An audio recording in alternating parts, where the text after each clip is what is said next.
Om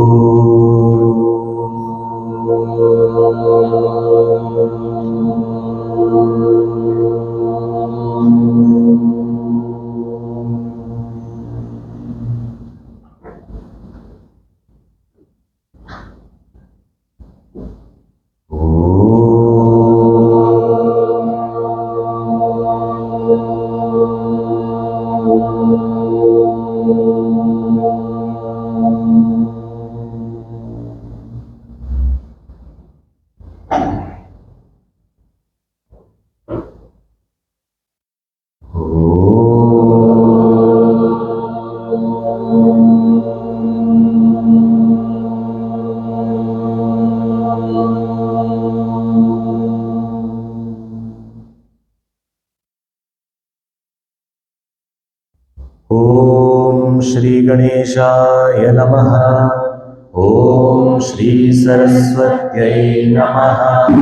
Om Shri Gurubhyo Namaha. Om Samasta Jana Kalyane Niratam Karunamayam Namami Chinmayam Devam Sadgurum Brahma Vidvaram. Om Mukam Karoti Vachalam Pangum Langhayate Girim Yatkripatamaham Vande Om Parthaya Pratibodhitam Bhagavata Narayanena Swayam Vyasena Gratitam Purana Munina Madhye Mahabharatam Advaitamritavarshinim Bhagavatim Ashtadashadhyayinim Amba Tvam Anusandadhami Bhagavad Gita Bhavadveshini.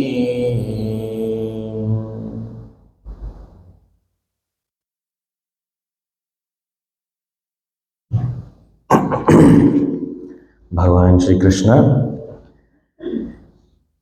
towards the end of the second chapter, as a response to Arjuna's question about the man of realization, a man of steady wisdom, Sthita Prajna. How is he when he is by himself? And how can he be described when he is interacting with the world, with people, with things? And here, the first verse itself of Bhagavan's reply gives the basic principle, stating that he is fulfilled in himself by himself, and because of that, he has given up all desires that come in the mind. So he is free from all desires, and that desirelessness has stemmed forth from the fulfillment that he has found within himself. This fulfillment expresses outside in the world as being equanimous in all situations, sorrow or joy. He is not dejected by sorrow, he is not elated by joy. He is free from all attachments, fears, and anger. Whenever he encounters anything that is good for all, that everyone considers good, Shubha, or anything that is not so coveted by all, Ashubha, auspicious, inauspicious, general good, whatever, he is not attached to any of these. He is able to take all of that in his stride. Na abhinandati, na dveshti. After this, Bhagavan gives a very, very practical understanding of Asthita Prajna. And we can do this immediately and become Sthita Prajna. Oh, instant, yes. We will read the verse number 58. Yada samharate chayam Kurmonganiva sarvashah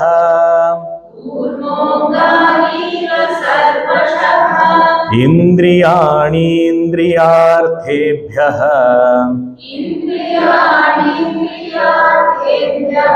Tasya prajna pratisthita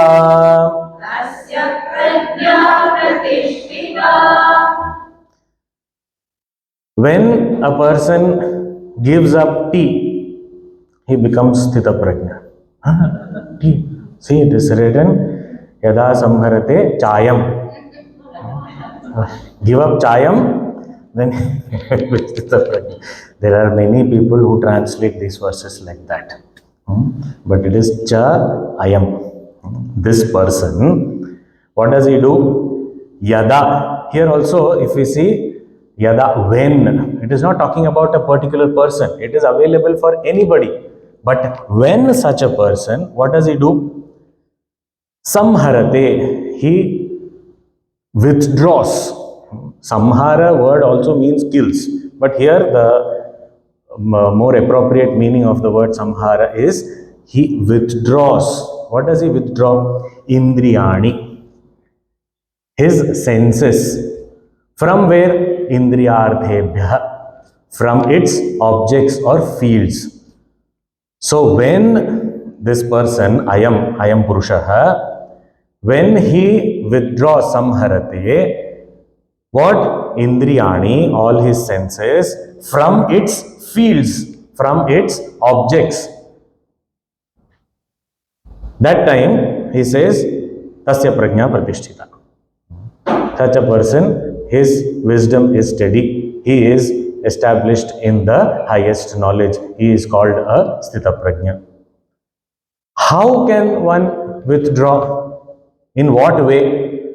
Because withdrawing all senses from their sense objects or their fields of experience can happen even in sleep. I sleep and all my senses are withdrawn. So that also is, or I'm in a dull state. Dull, no, soon after waking up in the morning. It takes time. We are like mercury bulbs. Slow. Then it will come. So that dull state, or sometimes somebody is drunk or in drugs and all. Indriyani indriyarthebhyah samhara. I can't see anything. Eyes are open, still not seeing. Ears are open, not hearing anything. It is not that state of stupor. That is why example. What example? Kurmaha angani iva. Kurmaha means a tortoise or a turtle. Angani, its limbs, iva, just as. Just as a tortoise or a turtle withdraws its limbs as soon as it senses any kind of danger. Just a little doubt of danger also is there, immediately it will withdraw its limbs. How many limbs? 4 legs, 1 tail and 1 head, 6. So all the 6 limbs instantly, if we have seen it, we know.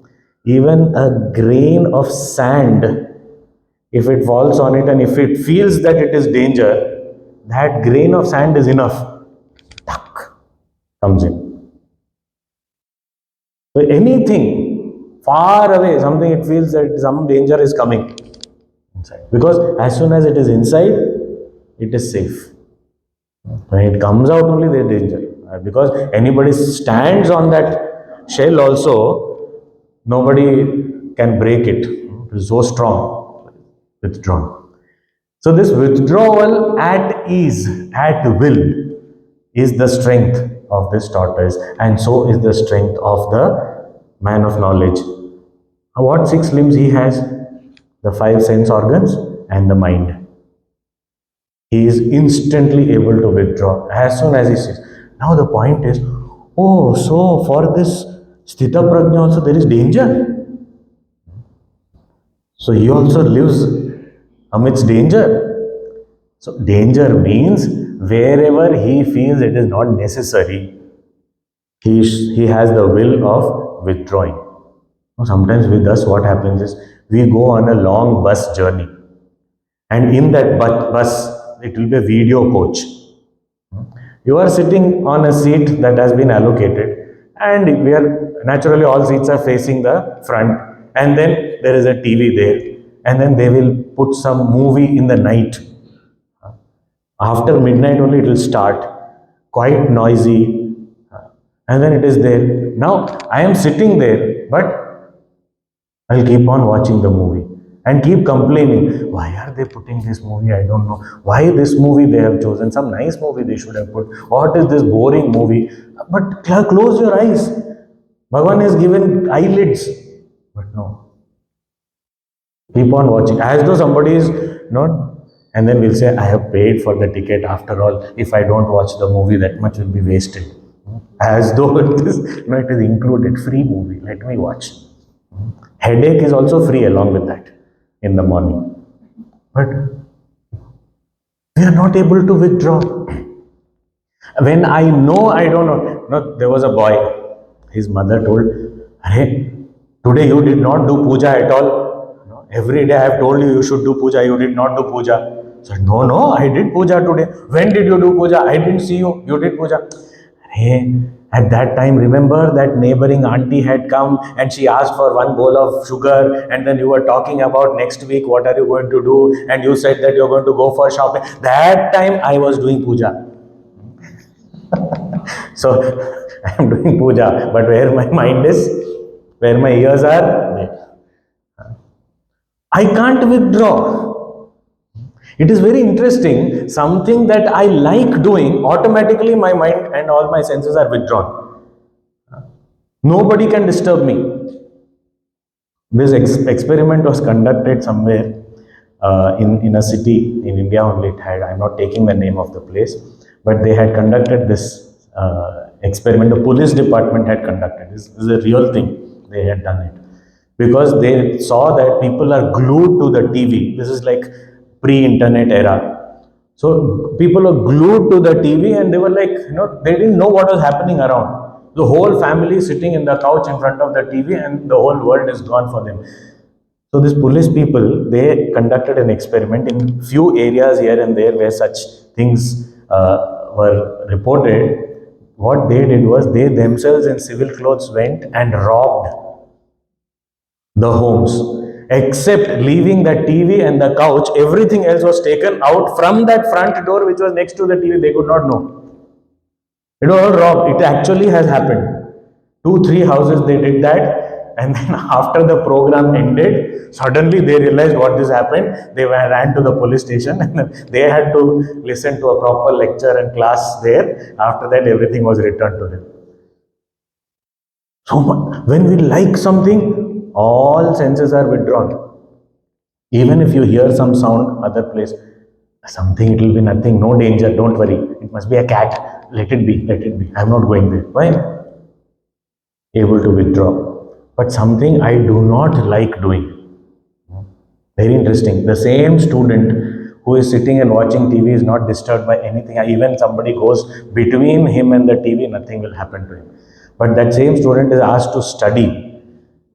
In a neighbor's house TV is going on, that he will be able to hear. And he will say, there's too much of disturbance, in this neighborhood. I'm not able to study. Why? I'm not able to withdraw my senses because that is not an activity of my interest. Here, the tortoise at will.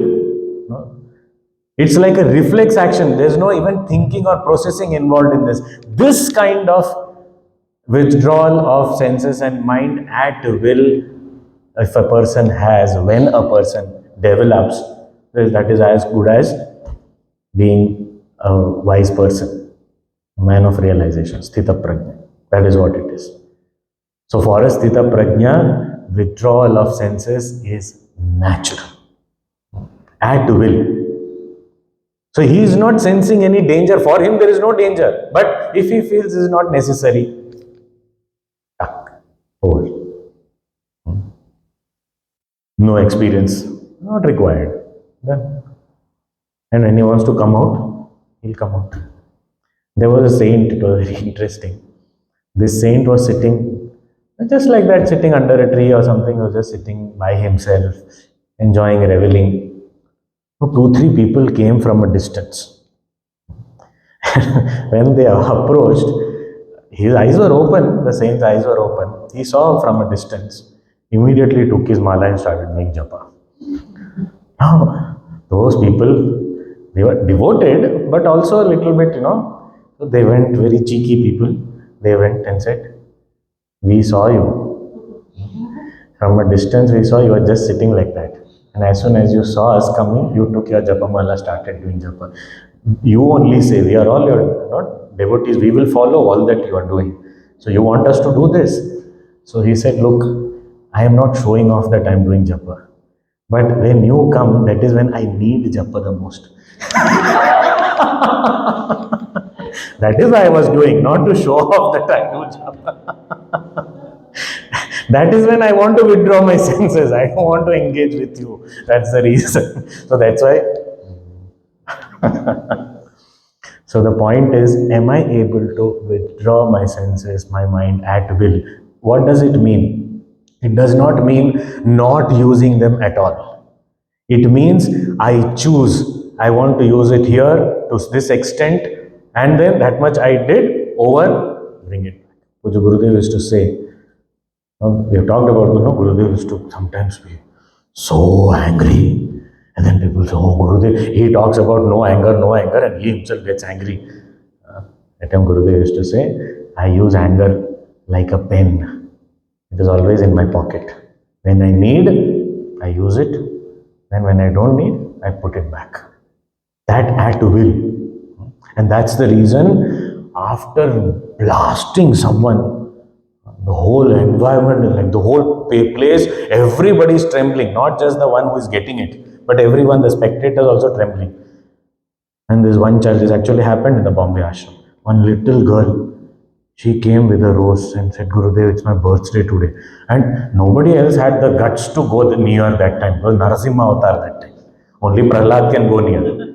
So this little girl went, "Gurudev, it's my birthday today." That second, 1 second was also a long time. Instantly, "Oh my dear child, your birthday today." And then people are wondering, was he the same person who blasted like that? That moment. How can this happen? Only when instantly, everything under control. And that is why when we see in our traditional temples, when we enter the temple, we'll see a tortoise. And we do go and do namaskar, namaskar, go.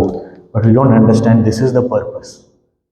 When we are passing by the tortoise at the entrance of the temple, the reminder is, this is the time to withdraw my senses and mind from the world and focus it on the Lord. So as we are entering, we look at the tortoise, get reminded, gather ourselves, and then go and see the Lord. Kurmonganiva sarvashaha. From all sides, in all ways, to be able to withdraw ourselves. When a person is able to do this, when he does it naturally, that is a person. Gurudev used to call these things, because in other scriptures and all we find, the man of realization is talked about.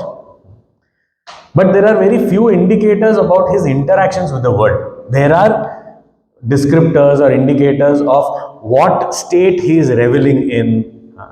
So he is always reveling in his own self, and all those kinds of descriptors, indicators are there. But so much of detail given in his interaction with the world, with people, that is found only here. Gurudev used to call, here is the description of a man of realization downtown. That not in a cave. He is in the society, in the marketplace, in the noisy world, full of chaos and confusion. He is not affected by any of this. In fact, he is serving everybody and reveling in himself in that place. That is the greatness of this Sthita Prajna. So, at will, able to withdraw. Okay, this ability to withdraw the senses is called in Vedanta as Damaha. Damaha means the control over senses, discipline of senses, ability to withdraw.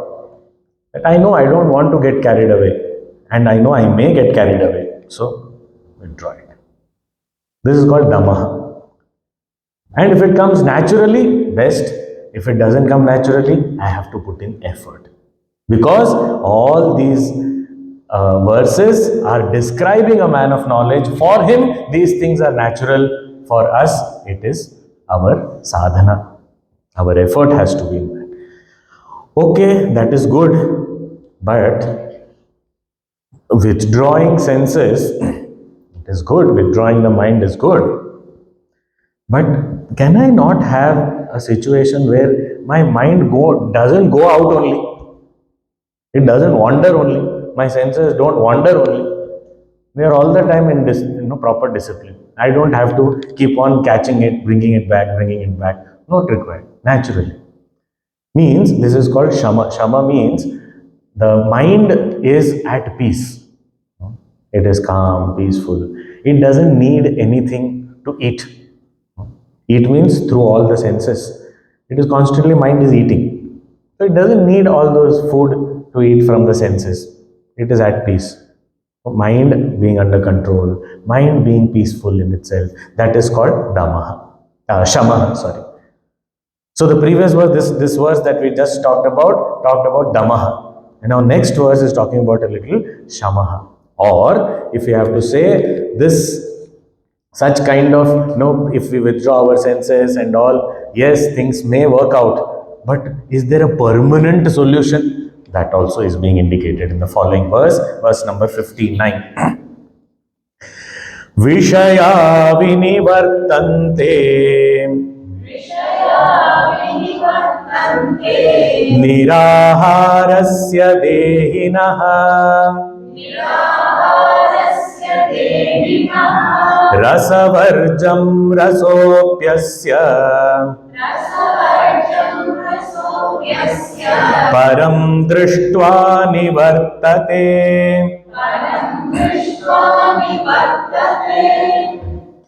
Very beautiful law of the universe is being presented here.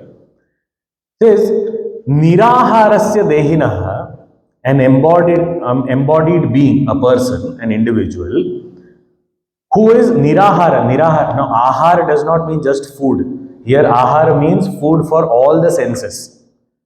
So, all sense perceptions. Here it is called ahara. So, nirahara means the one who is not perceiving, one whose senses are not going and quoting the objects. That kind of individual who is not consuming the food of the sense objects through the sense organs, such a person, niraharasya dehinaha, what happens to such a person? Vishayaha vinivartante. The objects go away, retreat from him. What does this mean? For example, Gurudev used to elaborately give this example. He was doing these talks in California in a village called Piercy. And that's where there was a camp, and this talk was, it was recorded, and then that's what we have seen. So there, he says, in this nearby this village, there's only one or two shops here and there in those times. Now there may be more. And even now Siddhavadi also has so many shops. But those days there were one or two shops. So he gave example of that POC. He said one or two shops. So in that one shop, there is one man, the shopkeeper, James Thomas, I don't know what name was there. This James is there, okay. And Gurudev would say, whenever I come here, which is at least twice a year, I would go and say, my 2 bottles, have you got or not fresh supply? In this, fresh means old. My 2 bottles. Then after some time I said, what is this? No, it doesn't look good for a sannyasi to drink. I said, stopped. Then what will happen? So it was an example and joke, okay? So, otherwise, after this question will come, really good. So, what will happen? He stopped. Then that James, he is waiting because he has counted this one regular customer will come. He's not coming. So he inquires what happened. Said that Swami stopped. Now he's not going to come again. Oh, okay. He goes to his supplier and says, 2 less. Because anyway, he was my customer. If he is not going to take, then what will I do? 2 less. Because in this village, who else I will go to? Over. Okay. Now that supplier, he will go to the wholesale dealer and say 2 less. Now wholesale dealer also reduces. Now further, the manufacturer 2 less. This is just an example. But if we understand by non-experiencing a particular object, the demand chain affects the supply chain. And slowly the production itself is reduced. So what happened? When one person stopped consuming, the production also has stopped. So even if after that the same person goes to the same shop, that shopkeeper is not going to offer him because he knows that now he has stopped. This happens in our society also. Initially, when people do not know, they may offer us a few things. After sometimes, this person will not eat this or this person will not come here. Automatically, those things will move away from our life. Sometimes the people also move away. Such a boring person, doesn't drink, doesn't smoke. What kind of person is go? People only move away or the objects move away. They won't come near us. So this happens, yes. So this is what he is saying. Vishayaha vinivartante. All these objects go away from us. From whom? Niraharasya dehinaha. An individual, an embodied being who has stopped consuming through the senses. Yes. But we should not think that that has solved the problem. Because although the objects have gone away, but rasavarjam. Rasavarjam vinivartante means they leave behind the taste, the attachment for it, that joy that is still there in the mind. The object has gone because I have stopped consuming, but the joy is still there. Oh, it was so nice. It was still there. It remains. Rasavarjam, that rasa remains. Even if the object has gone, that rasa is there. That is why it is said that these objects, they go away from us, but then they leave behind the forwarding address. So then, because that rasa is there. And sometimes these kind of things happen because of some external reason. As soon as that external reason is gone, immediately the objects come back. Or I go to the objects. Even if it is my own conviction, my own decision, I am not doing it. But if the rasa is remaining, that attachment, if it is still there, I am not consuming, I am not having it, but any small little trigger, immediately, so nice it was. This is what is the science behind modern day dietitians' plans. The diet plans in modern day. The first inquiry is how many cheat days will we get? Means you are getting into it with a commitment of cheating. How much can I cheat? You tell me, then I will accept your plan. Means what? That rasa is so strong that I don't want to get into it if you don't allow me to cheat. So now it is legitimate cheating with the permission of the dietitian. So like that I get 2 days, and 2 days is without the dietitian's permission I do, and 2 days it will be forced by society, and Sunday anyway holiday. So ultimately nothing happens. So this rasa becomes so strong. Now sometimes we are very enthusiastically we say, I am not going to eat anything for the 9 days of Navratri. Never announce before you are very sure. Otherwise it is very dangerous. Especially at home you should never announce. Because the family members take it upon themselves. We will not let you compromise. And that person says, no, I have stopped. Now I have decided not to do. No, we won't let you. And that suffering happens. Why?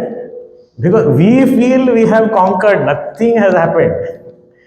Still that craving is there. I want more, I want. If I get a chance, I will surely, little bit, once in a while, rasavarjam.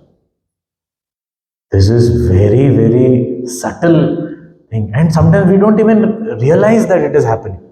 We feel, yes, I am doing it. Now I am out of it. We feel I am out of it. But sometimes at a weak moment, sometimes suddenly the mind will say, it's been a long time. What do you say? We have to be very alert till that rasa remains. Taste still lingering. Object has gone, but taste is lingering. That attachment is still there. Rasavarjam. And that attachment, that asakti, when will it go? Will it go at any point? Because that is most important. Otherwise, just because with lot of stubborn will, we can do some things. I say, okay, I will not do it. With that stubbornness, I can do, and we feel that that's great strength. But yes, for temporarily, for a few days and all, yes, it will work very well. To start with, yes, it may help, but in the long run, it does not. Because in the long run, from inside itself, that attachment will not let me. Then I'll get justification from within only. You should not be very hard on yourself. Otherwise, it will lead to some psychological problems. It is better to eat some sweets rather than, being mentally unwell. Overall well-being is more important. This is okay. Let it be. From inside it will come. True. I think that is very true. Gone. It is very dangerous because it is sitting inside. It is not from outside. Outside nobody is forcing. In fact, outside we would want somebody to force so that I can blame it on them. I am sitting and people are, serving. Very interesting. They will come and serve. And no, no, no, no, I don't want. Means we should understand because it's open. The field is open. And say, no, no, no, no, I don't want. Some people say, no, no, no, no, no, no. So we have to understand.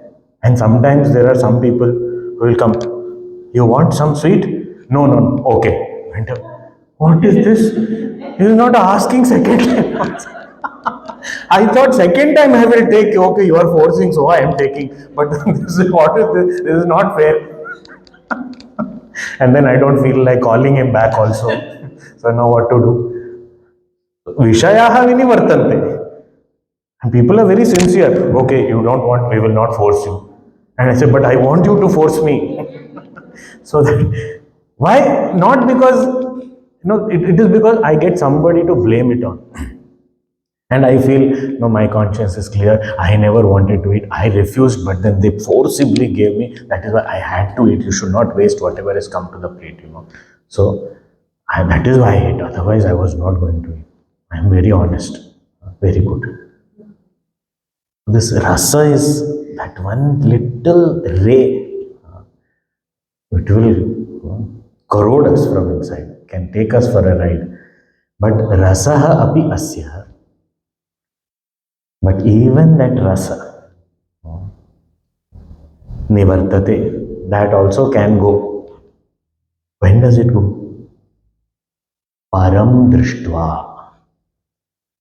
Param drishtva means having experienced that supreme reality, this rasa also will go. Now, what is this param drishtva? So, supreme reality, too far-fetched, what are you talking about? Now, as far as man of realization is concerned, that is what is a fact. That he has realized that supreme consciousness is he himself, he is fulfilled within himself, therefore, he doesn't have any rasa for the sense objects. So, that is true for him. But for us, where do we begin? We don't have any exposure to, let us say, all this knowledge and all. Here it is said, start with karma yoga, and after karma yoga, slowly the mind will get purified. Then you pursue knowledge, and through knowledge, then you will get this. No, it's a journey. But can I not work on it even now? Yes. Param Drishtva means what? Having a higher goal in mind. That is called Param Drishtva. Something beyond this. So if I have a higher goal in mind that inspires me, automatically this rasa, this craving for enjoyment of the sense objects at that level will leave me. It will go. I don't want this anymore. Why? Because I am inspired by something much higher. This doesn't matter to me.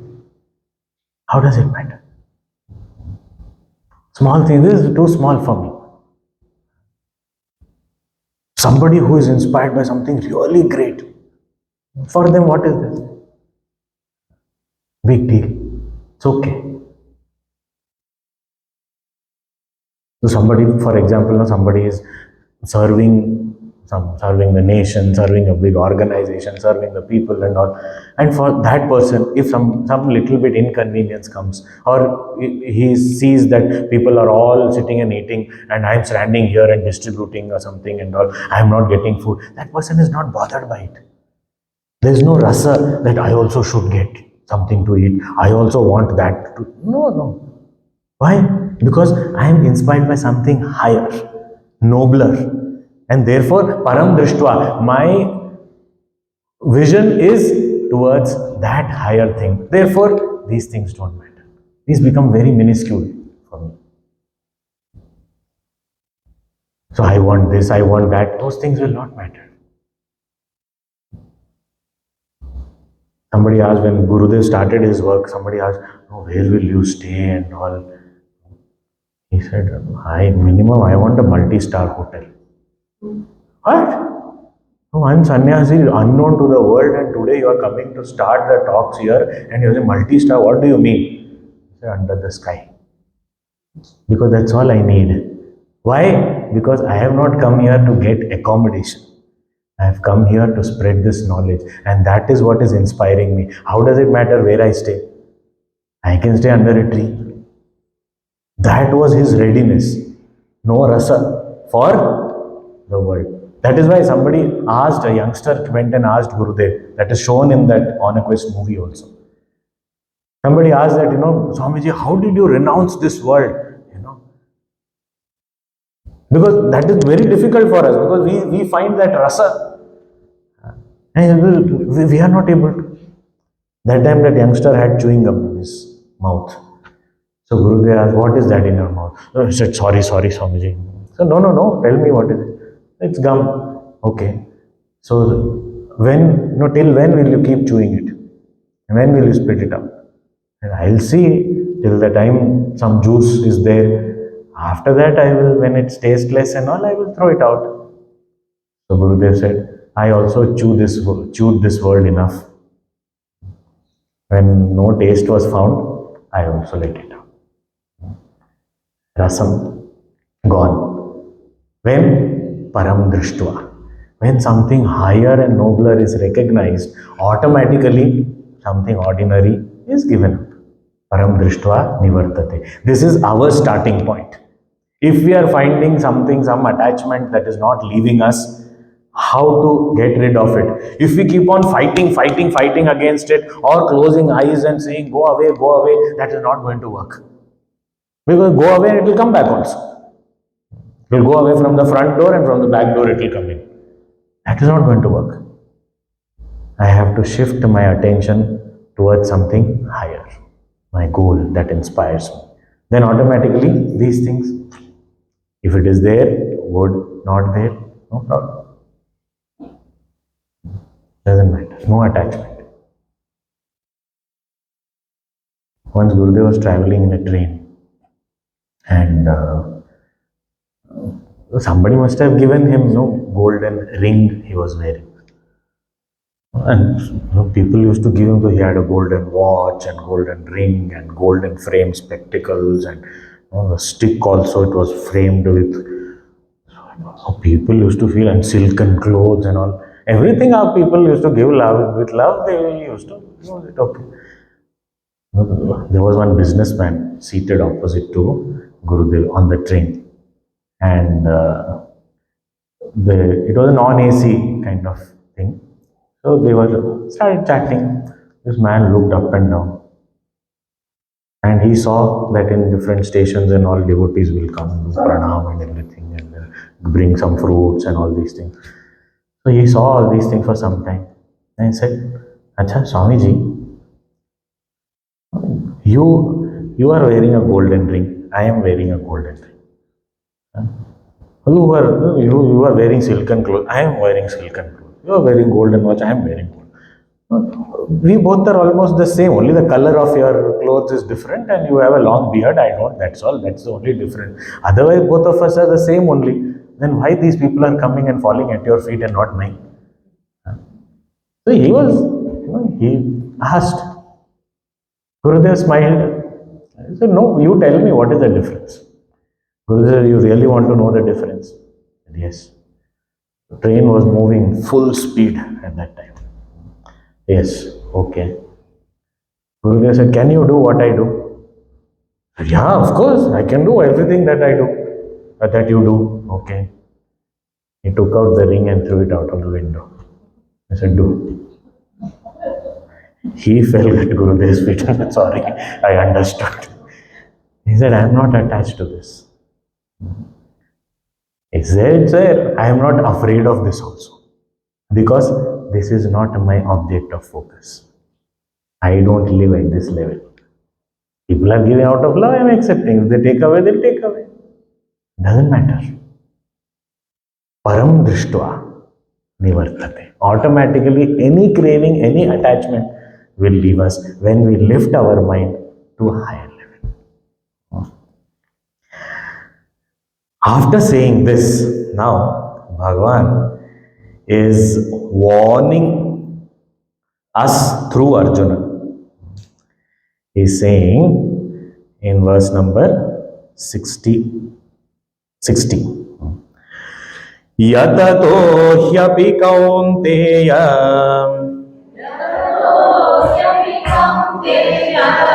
purushasya vipaschitaha indriyani pramathini haranti prasabham manaha.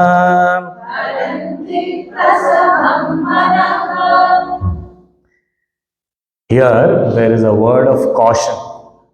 He's saying the senses may have come under control, the objects may have moved away because you are not entertaining them, the mind may be behaving well, but alert. We have to remain alert. Why? Because he's saying, Yatato hyapi kaunteya. Hey kaunteya.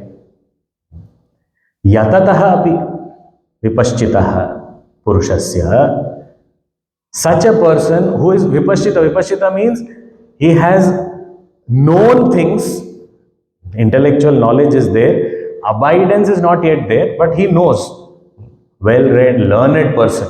Here it is not talking about the man of realization. Here it is for us that even if we have heard, read a lot and understood and we have our concepts clear, intellectually we know. There is no doubt whatsoever. For such a person, vipaschitaha, yatataha is, with perseverance, one is putting in effort, trying to walk this path. For such a person also api, what happens? Indriyani pramathini. This senses, they can, pramathini means math, it comes from math dhatu, means to churn, agitate. These indriyas can agitate the mind so much. Haranti prasabham manah, the mind which is trying to apply itself and go towards the goal, forcibly can be taken away by the senses. You get destroyed. This downfall is possible. Bhagavan is saying that beware. Don't ever take the mind for granted until the highest is achieved. We may have advanced so much, but still there is this caution has to be there, otherwise it is not going to. So what is this beautiful incident? Bhagavan Vedavyasji had various disciples. One of them was Jaimini Maharshi. And he had given different branches of knowledge to his main disciples. So Jaimini was one of them who had received the entire knowledge of Samaveda, who later propagated the Samaveda. So this Jaimini Maharshi, who is the direct disciple of Vedavyasji, he was appointed, he was given this job by Vedavyasji himself to write some aphorisms explaining the right code of conduct, explaining the ritualistic portions of the Veda, explaining how one should live a life, act in life as per the Veda and gain maximum happiness. So he wanted Jaimini to write, and he was writing various aspects of the rituals, various aspects of a lifestyle that is in line with the Vedic, knowledge and Vedic injunctions. So all that he was writing. At one point, there was a statement which said that this, the senses are so powerful that they can take away the mind astray even of a person who is learned. Balavan indriya gramaha vidwamsam api karshati. There was this statement. Jaimini Maharshi, well, he was writing, he saw, and he did not quite agree with that. So he took this portion for a discussion to his guru. Both of them were staying together in a kutia. So he said, I disagree with this. According to me, the statement was, Balavan Indriya Gramaha Vidvamsam Api Karshati. Means even a learned person can be led astray by the strong senses. So he said, but I feel it should be changed as Balavan Indriya Gramaha Vidvamsam Natu Karshati. That not a learned person. Everybody else, yes. But Vidvamsam tu na Karshati. It cannot disturb a learned person. I think that should be the right statement. Vedavyasji said, you think again? You really feel so? He said, yes, I am convinced about this. I am going to make this change. So Vedavyasji did not say anything. He said, okay. Like he didn't agree, he didn't disagree. Just the matter was closed then and there. Jaimini Maharshi did not get any answer, but he felt that silence is a symbol of acceptance. Okay, consent. So he continued his work. After a couple of days, Vedavyasji had to go out somewhere. So he told Jaimini, "Oh, look, I'm going out. I may be away for a week or so. I'll be back soon. I'll try to be back sooner, but 1 week at least will be there. So you just be here, and if there is any such doubt or anything, you just make points. Then later on, when I come back, we can discuss." Okay, left. Now Vedyaji went away, and that same night, it started pouring heavily, thunderstorm, and he was in the middle of the forest, in the middle of nowhere, no one nearby. Heavy rains, torrential rains. He was in a small hut, mud plastered. So anyway, the hut was secure enough. So he stayed inside, and it was like thundering and all. So he just as usual, he wound up, he was ready to sleep.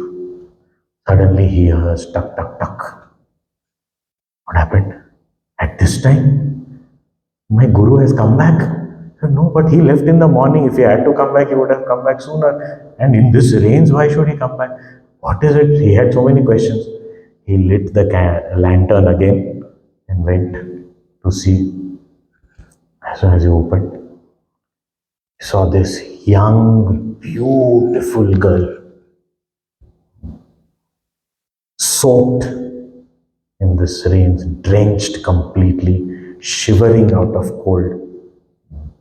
Very respectfully, she told that, "Maharaj, no, I would not want to disturb you at this hour, but what to do? I am from a nearby village, but I thought I will reach my village before it gets too difficult. But then this rains have prevented me. I cannot go anywhere. I saw that there is a hut here, so I did not know. I don't know who you are, but you are a sadhu. So please, help me. Give me a place to stay." I said, "No, this is. I can't let you. How can I let you inside?" I said, "No, no, no, please, please, you can't be so rude. Nobody is there. Any place there's nowhere to go, and it is raining so heavily." And Jaimini ji felt a little compassion, said, "Poor thing, she is in a situation which is difficult." So she said, "Okay." He brought her in and then gave her some dried clothes and all. She wiped herself and all. I said, "I will not disturb you." She said that in one corner I will just lie down, and morning, you don't have to even wake me up. Before you get up, I would have gone, because as soon as the rain stopped, I will go. Then he said, "No problem, no problem." So in one corner she was sleeping, on the other side Jaimini Rishi was sleeping. And sometime he lay down, and then he was just turning, twisting for some time. Then he looked. It was dark, but then dimly lit. There was this lantern. He looked around. He could not sleep. And that girl was fully, in the blanket, under the blanket she was. So he got up. He went up to her. Then slowly he pulled the blanket. And when he pulled the blanket, from inside, Vedavyas ji came and said, "Balavan indriya gramaha vidvamsam api karshati."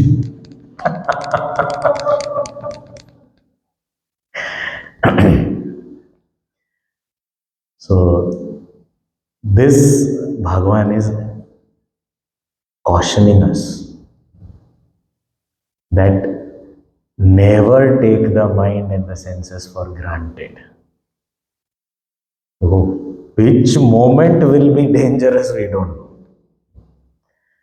For this, I remember Puja Guruji, although he doesn't need to do this for himself, but Guru is always one who teaches us.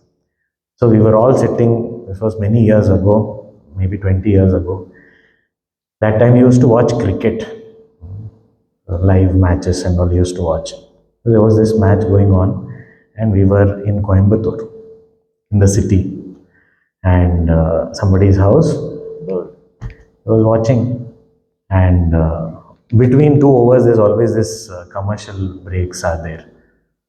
So Guruji will have the remote in his hand, he'll turn the TV off, And then approximately he'll know that so much time of the commercials, and then by the time the next over starts, he'll turn it on exactly, then over would be starting. So as a result, like there won't be any commercials that anybody would be watching. So we were all sitting, we were not sitting there to watch the match, we were sitting there to watch Guruji. He was watching the match. So there were one or two people who were there for the match also. So they were a little uncomfortable. They saying, "What is this TV on, off, on, off?" So they were asking, "No, Guruji, there is another button, which is mute. So you just turn off the volume whenever you don't want to this thing." So it was a very casual type of thing. So Guruji said, very serious tone. He said, "मन का कोई भरोसा नहीं. You can't trust the mind. What you will see, what you will hear, suddenly some desire will come." And we were all sure it was not for himself. It was for us. To just demonstrate that this is the level of alertness required. That you are sitting there to watch the match. Just watch the match. Why do you want to watch anything else? At will, withdrawing. This is called sthita prajna. So yatato hyapi kaunteya purushasya vipashchitah. He may be learned, yes, but until he gets abidance. Indriyani pramathini. These very powerful senses, haranti manaha. They kidnap the mind as though. Even if it is focused, it is working towards the goal, still it is possible that some trigger and it is gone. And for a person, from here, if somebody falls down, a little bit you have hurt yourself. But from the 10th floor, if you fall down, what will happen? So it is even more painful. So, advanced stage also. So therefore, greater alertness is required. So he is just cautioning us. Be very, very careful. Oh, you are scaring me, Bhavan. No, this is not for scaring. This is just a word of caution so that we remember and not take the state of our mind for granted. Because sometimes our mind behaves well, that doesn't mean that it has come under control. We also, as children, have done this. We behave very well with our parents, especially teenagers, Suddenly, what happened to you? The mother knows very well. So she asks, "What do you want? Why are you behaving so well? I know it is not you. You are exactly like your father. Why are you behaving so well? You must be wanting something. May I go to the movies with my friends?" For that only, morning till evening, all Seva Chakri was happening only so that he can get a permission to go to the movie.